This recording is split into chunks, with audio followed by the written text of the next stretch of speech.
it's divide and conquer. I mean, if you wonder why American society is so divided, I mean, divided in so many ways. It isn't just that the divides are deep, it's that the divides are so many. Black and white, race against race, advocates of this issue against opponents of this issue, even men against women and women against men. There isn't a single category within that society that doesn't have some corresponding nemesis. It's just divide and conquer, playing out domestically. And Democrats and Republicans is just another one of these divisions. Because the country has been conquered by corporate economic imperialists. Look, I don't care who you vote for in November, because power doesn't care who you vote for in November. I've said it before. If you imagine that unelected power of the private sector is going to entrust the public with deciding how things are going to be run and who's going to run things, then you're living in a fantasy. It's absurd. America has subverted, sabotaged, and strangled democracies all around the world. They've been interfering with, tampering with, rigging elections across the globe for decades, from Haiti to Honduras, from Italy to Iran, from Syria to South Africa. They've toppled governments, assassinated elected officials, fixed elections, bribed and bullied and bulldozed democracies on every continent for a century. They don't think that any population in any country in the world can be trusted to elect leaders who will safeguard the interests of the American elite. So what makes you think that they're going to trust you with that power? They rig elections and install whoever they want in country after country, but somehow you think that they're not going to do that in your country. Well, how naive can you be? Listen, the election cycle in America is nothing but a mechanism for what you can call the campaign industrial complex, whereby billions upon billions of dollars of contributions, your money, are funneled into the private sector. I mean, when you donate to a politician or you donate to a candidate, where do you think that money goes? It goes directly to business.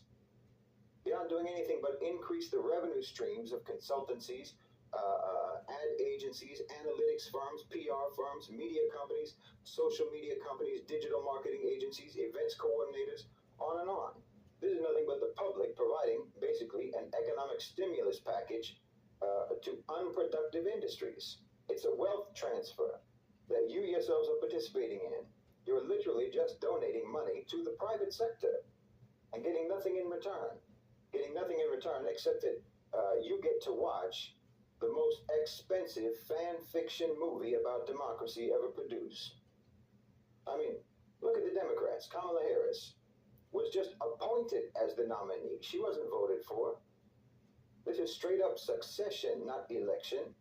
There were no primaries. She hasn't had to outline her policy platform, and no one needs her to do that. All she has to do is to not be Donald Trump.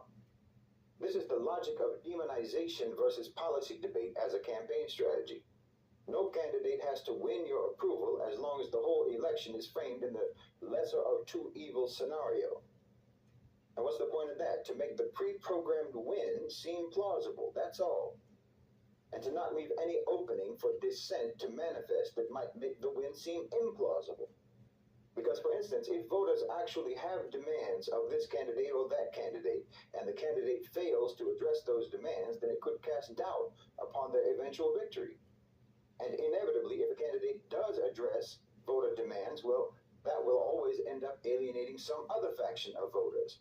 So we don't talk about issues. We don't talk about how to deal with issues. We just rally behind our party's candidate in lockstep, because the other party's candidate is literally the devil incarnate.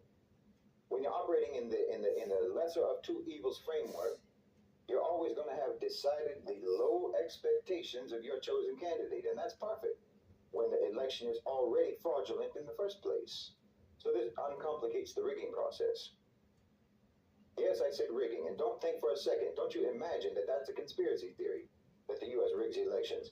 But between 1946 and 2000, America is documented to have interfered with, tampered with, malignly influenced or outright rigged at least 88 elections from Europe to Latin America to Asia to Africa. So again, if you think that they'll do this everywhere else, but your so-called democracy is pristine, I would have to ask you why you think so. Why would it be more important to the power structure to control the outcome of an election in, say, Guyana, than it would be for them to control the outcome of an election in the United States of America? Because yes, Guyana is one of the countries where America rigged elections in the past. I'm telling you, I don't care who you vote doesn't care who you vote for, because the outcome is not determined by you. You know, Biden stepped aside because his pre-programmed victory could never be convincing. But look, Biden himself, the fact of Biden, a man who is literally in late-stage senility, a man who is visibly disintegrating before our eyes, the very fact that he was not only president, but was absolutely going to be run for another term, despite being a cadaver on strings, that should let you know that power does not reside in that office. Politicians serve two functions. The first is to distract you with the performance of democratic government, and the second is to be effigies that can be burned to satisfy public anger when the policies dictated by the private sector impose misery on the population. So when an American asks me who should they vote for, or when they say that this one is better than that one, or at least not as bad as that one, and what do I think, and so on and so on and so on, well, you may as well be asking me about, well, which Marvel superhero is better than the other, because you're not talking to me about figures who have any real significance with regards to policy. You're not talking to me about figures who actually exert any control over anything. You're not talking about the real existing power structure. You're asking me to give you an opinion about a fictional scenario in which your government wields independent power. As long as you're fixated on this charade, there's no danger whatsoever of you ever having any impact on policy. You're just facilitating and collaborating with the divide and conquer tactics of the owners and controllers of global financialized capital. And I don't know how you can be so propagandized, to be honest. I don't know how you can be so propagandized that you can't even notice that actually your own media does tell you every day that the government is not in charge. I mean, how many times have you read, or how many times have you heard in the media, the market will decide? We'll have to see what the market does, and so on. But when they say the market, they don't mean you and I. They mean big business, multinational corporations, asset managers, stock market whales, not voters, not citizens, not Democrats, and not Republicans. You live in an oligarchy, and your so-called democracy is only performed as a distraction to keep you from noticing that fact.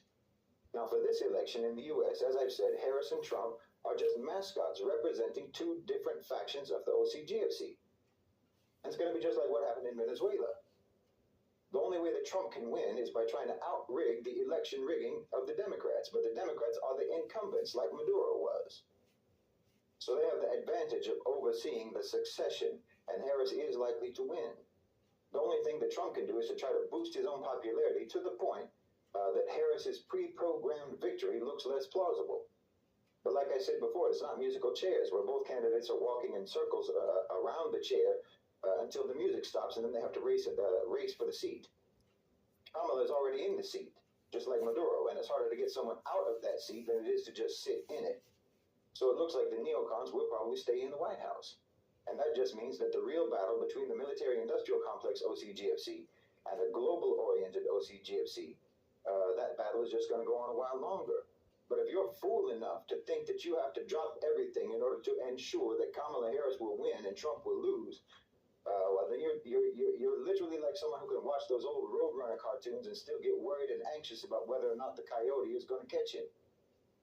I mean, I know it's important for you to think that you have some kind of control, but the truth is, the reality is, you're not writing this story.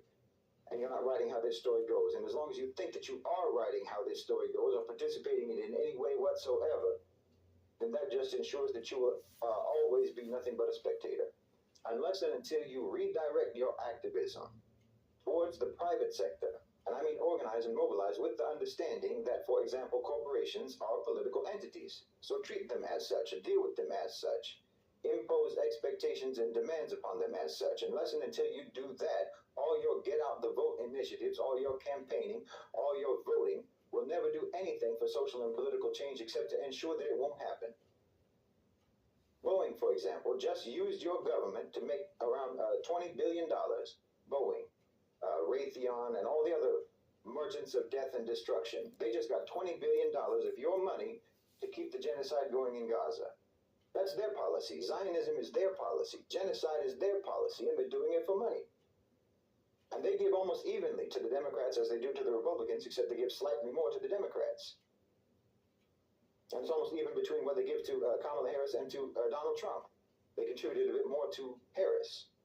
I shouldn't actually say contribute, I should say invest, because they give that money as an investment from which they expect astronomical returns, which they will get. These are the entities that control your policy. It's not your ballot, it's their billions. Your government is captured, and your country has been captured, and power and decision-making has been transferred from the public sector to the private sector. Your laws and your policies are written by corporate lawyers, not by congressmen. You know, your democracy has actually become like the British monarchy. It's just an empty tradition. You know, you go out to vote the same way that British people will go out and line the streets just to watch the king pass by on a horse and carriage. It's just a nod to the lore and heritage of your society. It's a ritual that has no real significance beyond the psychological and the emotional. It's a collective, society-wide, self-soothing gesture. America is a corporate authoritarian system cosplaying as a democracy. And everybody around the world sees you. You know, you people who are campaigning for Trump or campaigning for Harris, everyone around the world sees you as someone who's like at a cosplay event and dressed up like Iron Man, but who actually thinks that the buttons on his costume work. We have to elect Trump, or the meteor is going to destroy the earth. We have to elect Harris, or multi-dimensional aliens will kill us all. You're really invested in the fantasy storyline. But nobody in the world thinks that your democracy exists except for you. Because we know all too well what your democracy looks like when you export it to us. And you have the same one that you sent us, which means that you don't have one either. Look, you are not constituents of politicians, you're constituents of companies, and you need to organize yourselves along these lines. Democratize private sector power. At some point, your activism and your strategy has to actually be informed by the real existing power dynamics in your society, not just by the official version of the power structure that they taught you in civics class.